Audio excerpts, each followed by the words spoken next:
Hi there everybody and welcome back to my channel. I am Elie Saab and I am here with another first impressions video. If you do like these type of videos, please give me a thumbs up and hit the subscribe button and also leave a comment down below.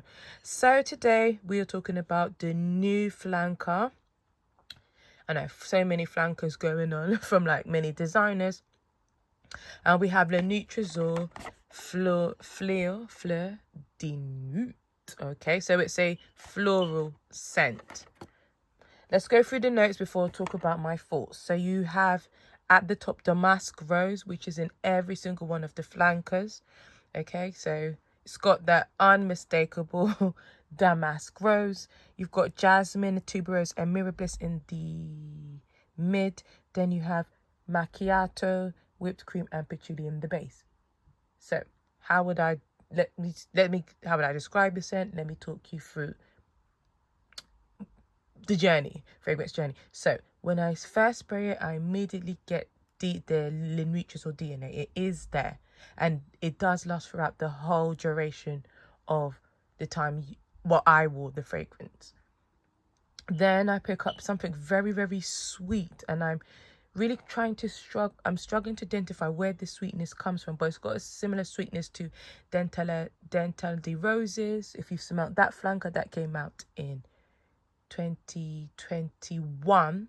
I think it had the raspberry, mandarin, orange note, and a bit of a la folie. That one has red currant type of note, so it is a sweet fragrance. Possibly maybe the sweetest, I've only had this fragrance for a day, but it is very sweet. Okay, and then with the sweetness I do pick up the coffee. So the macchiato note is like a coffee espresso type of note. Then after that I start picking up the patchouli, but not so much on skin, but on the paper and on clothing. I do pick up that patchouli. The patchouli reminds me of the patchouli that if you've recently smelled the Kayali Vanilla Royale, it's got that type of patchouli. That one's a bit too much for me.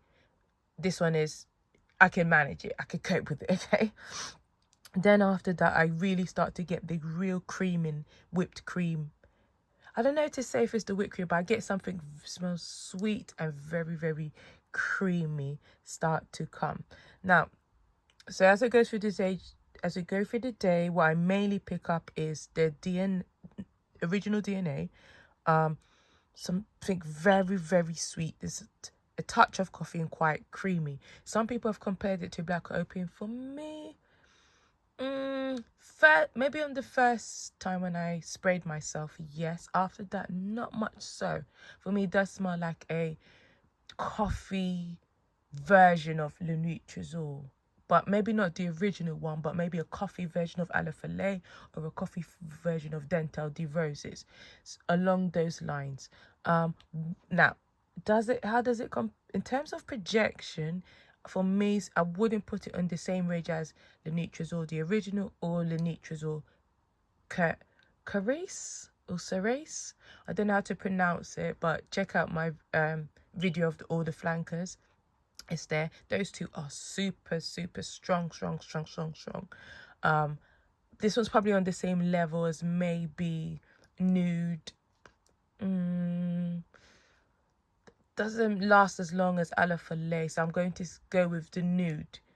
Probably Nude or the EDT. The EDT was quite strong as well, so I'll say both EDTs is quite similar. It definitely projects more than the Musk Diamond and the Dental de Roses. And I can't remember if there are any other flankers, but yeah.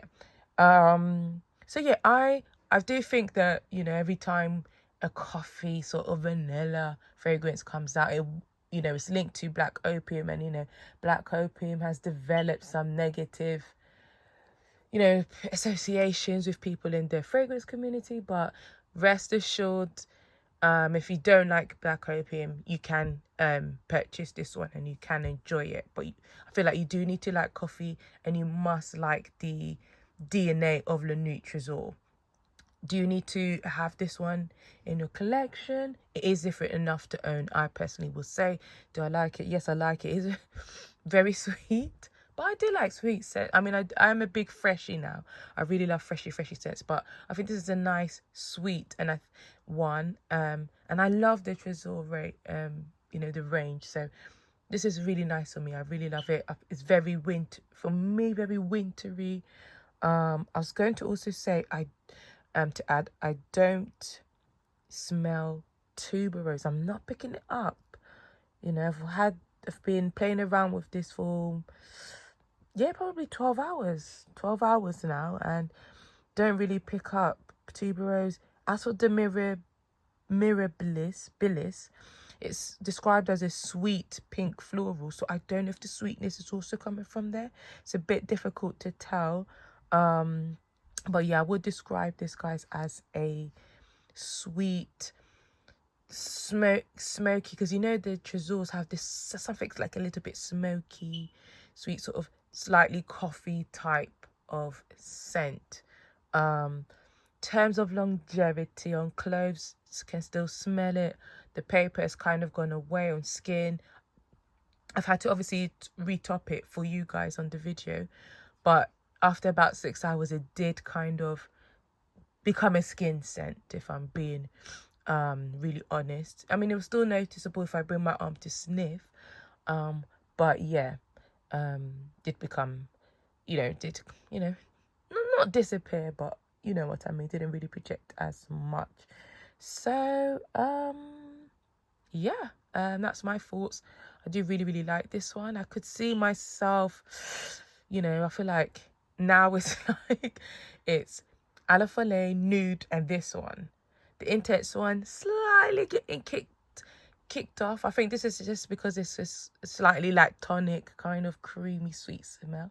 Maybe that's why I like it. But guys, don't knock it. I was a bit skeptical about this one, but I do actually really like it. I think do give it a try if you're able to smell it. It only comes in the 30ml, 50ml.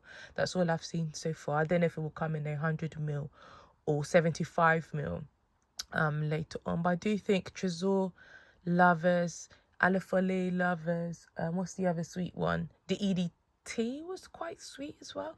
Do give it a try. It is different enough to own. Try get it whilst it's discounted as well, because the prices of these perfumes, guys. Right, guys, thank you so much for watching. Take care. See you in the next video. Bye.